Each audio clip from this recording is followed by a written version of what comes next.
अलीपुर चट्ठा से वली भट्ट की रिपोर्ट। पूरा मुल्क हालिया लॉकडाउन और कोरोना वायरस जैसी वबा की वजह से मुश्किलात का शिकार है, लेकिन इन हालात में अलीपुर चट्ठा के गैस डीलरों की चांदी हो गई है। अंधेर नगरी चौपट राज में गैस डीलर माल बनाओ मिशन पर गामजन है।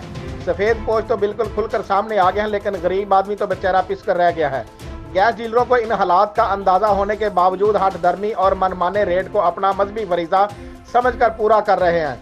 तफसीलात के मुताबिक अलीपुर चट्ठा के गैस डीलर अपनी मर्जी का रेट लगाकर गैस की फरोख्त कर रहे हैं। गरीब बेचारे अगर किसी डीलर को गैस का असल रेट बताते हैं तो डीलर इन्हें गैस ना होने का बहाना बनाकर चलता करते हैं। गैस के मुतलका अदारों की तरफ से 90 रुपये फी किलो है, लेकिन अलीपुर चट्ठा के गैस डीलर 160 रुपये फी किलो तक गैस फरोख्त करके नाजायज मुनाफा कमा रहे हैं। मदीना चौक, गुजरांवाला रोड, मोहल्ला इस्लामाबाद में बाजार मक्का कॉलोनी, गफारी चौक के डीलर नाजायज मुनाफाखोरी में सर फरिस्त हैं। अहले इलाका का गैस डीलरों के खिलाफ एहतजाज करते हुए कहना था कि मुतल्लिका इंतजामिया और अहकाम बाला को इन नाजायज मुनाफाखोरों के खिलाफ एक्शन लेना चाहिए, ताकि अलीपुर चट्ठा के गैस डीलर गैस के मुतय्यन करदा रेट पर गैस की फरोख्त को यकीनी बनाएं और गरीब सफ़ेद पोश मुतासरीन की दादरसी हो सके।